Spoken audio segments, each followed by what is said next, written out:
I recently solo traveled to Mexico City and had the most amazing, life altering trip, which also might be partly due to the fact that I just quit my corporate job, that I had no free time and was not in the best place mentally.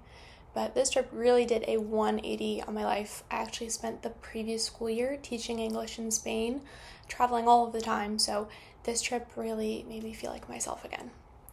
But even out of the 6 solo trips I've been on to date, this was possibly one of my favorite trips. The food, the culture, the beauty of the city, the oh so many things to do are just a few of the reasons why I fell in love with Mexico City.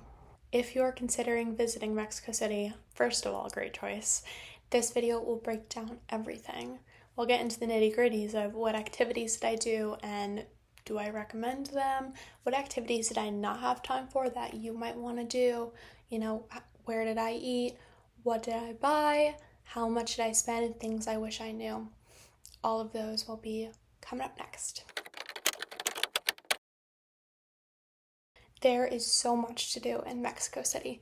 There are tons of different museums, delicious street food, adorable boutique store shopping, all of which I thoroughly enjoyed. While in Mexico City, I did 8 activities total. Here, I'm going to go through what I did, how much it cost, and if I would recommend it. Starting off strong, the first activity that I did and highly recommend is visiting the Frida Kahlo Museum. Frida Kahlo is a name that I think most people have heard of, but don't really know who she was or why she's so important. Frida lived an intense life, battling many health issues and challenging the world from beauty standards to Mexican national identity to a woman's place in the art world. She was charismatic with many lovers and a husband who she married, then divorced because he got with her sister, and then married again. So Frida was a one-of-a-kind person whose house was turned into the museum that we visit today. I think it's incredible that you can walk through her house that she lived in for decades, preserved exactly how she left it, and learn about her life. I paid the student rate to enter, which was $3.15 US dollars, and I did have to show my student ID, and I think it was totally worth it. The next activity that I did was going to a lucha libre fight. I booked this through Get Your Guide, and it was completely worth it. The tour started at a pulqueria. Pulque is a typical Mexican drink that's absolutely delicious. It's been around for a long time. In fact, it predates beer being in the country, and it's the perfect low alcohol drink to have after work. We got to try some before heading over to watch Mexico's second favorite sport of lucha libre. The show was super entertaining. I got my own mask and made some friends with others while on my tour, which as a solo traveler is super exciting. This tour was $50.99 and I highly recommend it. My next activity is possibly the one I was most excited for, was a tour through El Nido de Quetzalcoatl. This is a park that's in the process of being built outside of Mexico City, and I think its claim to fame was being in a Marina in the Diamonds video, which is how it's so well known. But I found it from the most gorgeous TikTok, and I knew I had to go. If you enjoy architecture and beautiful things, this will be a must-see for you too. The architect Javier Senosiana takes inspiration from nature and organic shapes to build and design this park. You can book this tour by emailing hola@parquequetzalcoatl.com. But make sure to email them in advance since they keep the groups very small. My student ticket was $34 US dollars and it was completely worth the money. Next, I visited the National History Museum at Chapultepec Castle. And the castle has many beautiful spots and fantastic views across the city. And with my student ID, I got in for free, which was very nice. I enjoyed my time there, but honestly, it wasn't my favorite. It didn't live up to, I think, the grand expectations I had from Pinterest. And my own little itty-bitty problem that I had is, for me, my Spanish is a B1, B2 level, which is intermediate to advanced, and many of the descriptions of the art and artifacts were just a little bit beyond my level of comprehension. So in conjunction with this rule that you had to pay to take any photos, I didn't know and didn't pay. I felt so guilty every single time I took out my phone to translate something because I didn't want to be perceived as being disrespectful and breaking any rules. So even though it seemed like everyone was taking pictures, I just had mixed feelings and felt rude. So if you're coming, either, be respectful and pay to take photos, or be fluent in Spanish. Right after, I visited the Museum of Modern Art, which is also free with a student ID. The entrance and most of the ceilings are beautiful with this stunning moon design on top. The modern art isn't necessarily like my favorite genre, but I really wanted to see the two Fridas painting, which is why I came. But honestly, the museum itself was not that big. But maybe, I live near New York City and I had the MoMA in my head, which is ginormous. But I think if you like art in general or modern art, you'll enjoy it. But if not, there are a billion museums that you can visit in Mexico City, so maybe another one is more towards your taste. The next day, I visited a place that I was also super excited to see, which is La Biblioteca Vasconcelos. This library was featured in Interstellar and is possibly the coolest library to ever exist. The bookshelves are floating, these levels, so you can climb really scarily high to admire the space.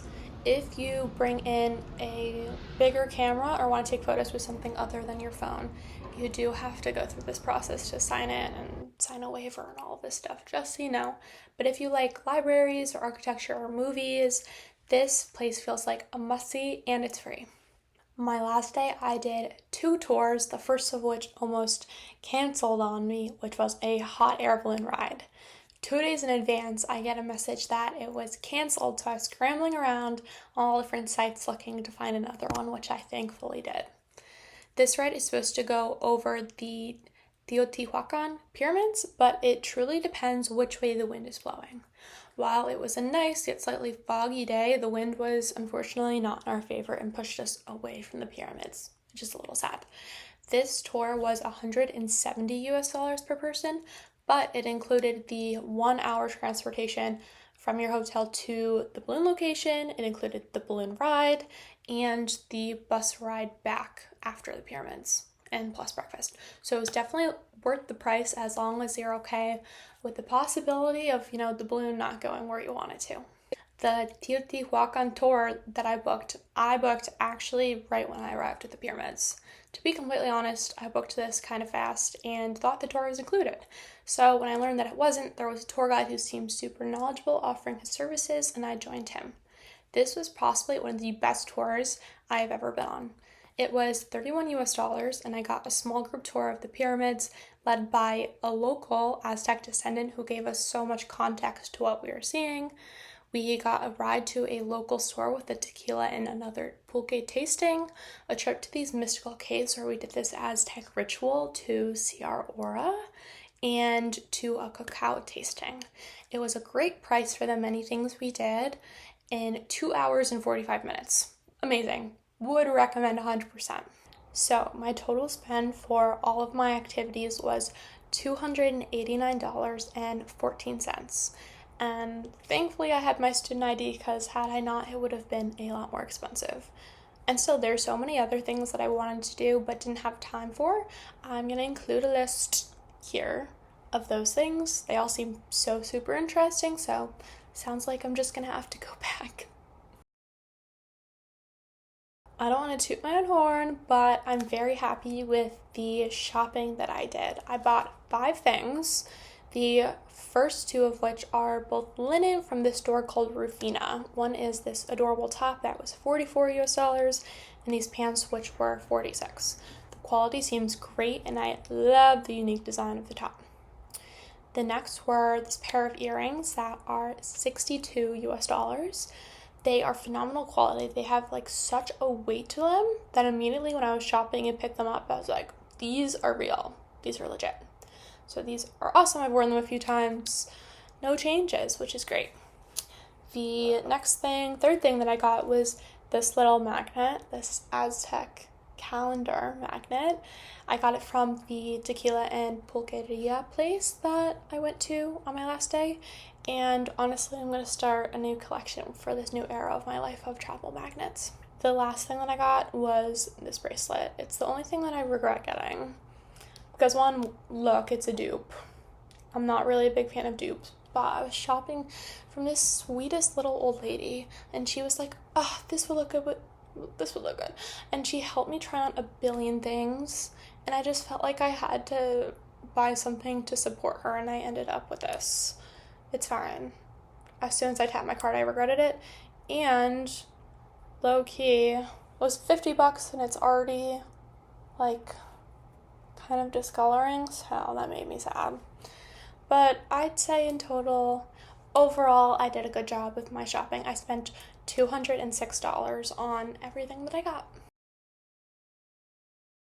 When traveling around Mexico City, I majority of the time would walk if it was under 45 minutes to an hour, but there were a handful of times where my activities were a bit farther away and I did end up Ubering. So I'm going to insert here a little chart of my Uber expenditure. So my total Uber cost for the 5 days that I was there was $94.15, which for the big trips I went on, like El Nido de Quetzalcoatl was about an hour away, so like a lot of these longer drives, they are affordable with US currency. So just be aware of that. And I did attempt to take local transportation, but honestly, when I was going out and about were prime times where people are going to work, so that felt a little disrespectful to be taking someone else's seat who like actually needed it. So the last piece of the transportation were my flights. So I actually flew into Cancun for a few days before coming to Mexico City, and that flight was $146.53. And my flight from Cancun to Mexico City was $96, and my flight from Mexico City back to JFK was $195.23, making my total transportation cost $531.91. And my next cost added in here is my accommodations. And I stayed in Roma Norte at this apartment hotel place called You Live Cibeles. And that was $94.91 a night, which in total was $567.10. So I think that's a pretty decent price for 5 days at a hotel. Honestly, I am not the best person to be influenced about food by, because for me, eating out in a foreign country is an adventure. I don't like to research where I'm going beforehand. I'll just spur of the moment pick somewhere, and the adventure is if it's good or not. So I've laid out here everywhere that I ate when I was in my 5 days in Mexico City, and I've highlighted some of the places that I thought would be cool to bring up. So near me at You Live Cibeles, there was Mamita Burritos. They were delicious. It, as you can see, was $8.65 for my first meal, which included this burrito, fries, and a drink. So that's a great price, and the food was delicious. So mouthwatering that I got it again 2 nights later, as you can see in my little chart. The next food that really stood out to me was this taco place. It's called Arrantados Tacos, which honestly, I want to explain why it's free. This was after the Lucha Libre fight, and one of the friends I made was going through a lot and trauma dumping on me, and he made a lot of money, he told me. So I said that in exchange for my free therapy, in exchange for the therapy I did, he can pay for my dinner. So that was for free. El Coyote Hambriento Taqueria, I got these birria tacos with this lunch special, and I ended up getting like fruit and yogurt and tea, and then also the birria tacos. It was fantastic, and near the city center in Coyoacan. That such a good meal. One of the best meals when I was in Mexico City.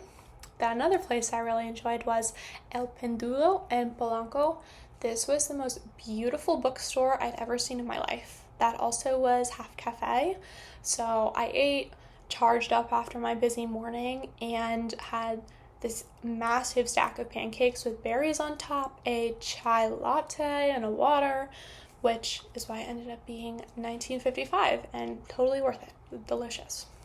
Then my last expensive meal was from this Argentinian steakhouse. This was after my 10-hour day when I went in the hot air balloons and then to the pyramids, and I was starving. It was my last full day, so I treated myself to a nice lunch, and this was one of the best bites of steak I've ever had in my life. So my total ended up being $162.13 for food, which I think is pretty dang good. I guess I could have done better in some places, but I'm really happy with that number. Now, let's go to the scariest number, our overall total. Drumroll, please. In Mexico City, I spent $1,756.28. Overall, I'm kind of fine with that number. Still salty about that bracelet that I regret buying. Could have been a little less. But, for all of the things I did, how well I still ate on a budget, everything I saw, the vibe, I think it's worth it. Worth every penny. So I hope this information helped someone out there for planning your trip or convincing your family that you're not going to get kidnapped when you go to Mexico. So best of luck traveling and planning, and see you in the next video.